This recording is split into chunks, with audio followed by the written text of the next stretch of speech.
সংসার চালাতে পুরুষ সেজে রিকশা চালানো এক তরুণীর অদম্য গল্পের ছবি রিকশা গার্ল। অমিতাভ রেজা চৌধুরীর পরিচালিত রিকশা গার্ল ভিন দেশের ভিন্ন উৎসব ঘুরে দেশের প্রেক্ষাগৃহে প্রদর্শনের পর এবার মুক্তি পাচ্ছে ওটিটি প্ল্যাটফর্মে। বুধবার থেকে বঙ্গতে দেখা যাবে সিনেমাটি।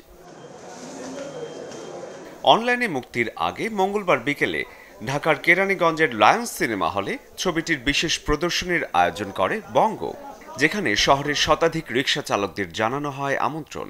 আমরা দেখেই আমরা সন্দেশ আমরা এই বর্ষে আমরা এত কিছু দেখে এলাম, তবে এরম আমরা আর দেখি নাই। সবাইকে দেখি আমার খুবই আনন্দ, মানে মনে হইতেছে আমার ঈদের থেকে বেশি খুশি।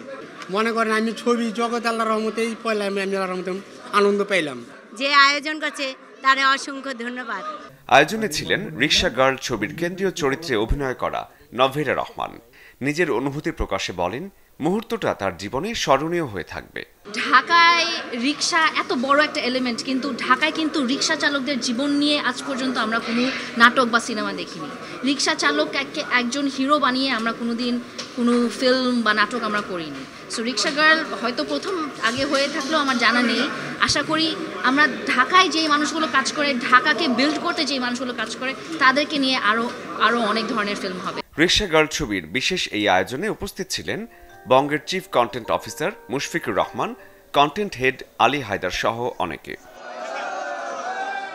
Desk report, channel 24।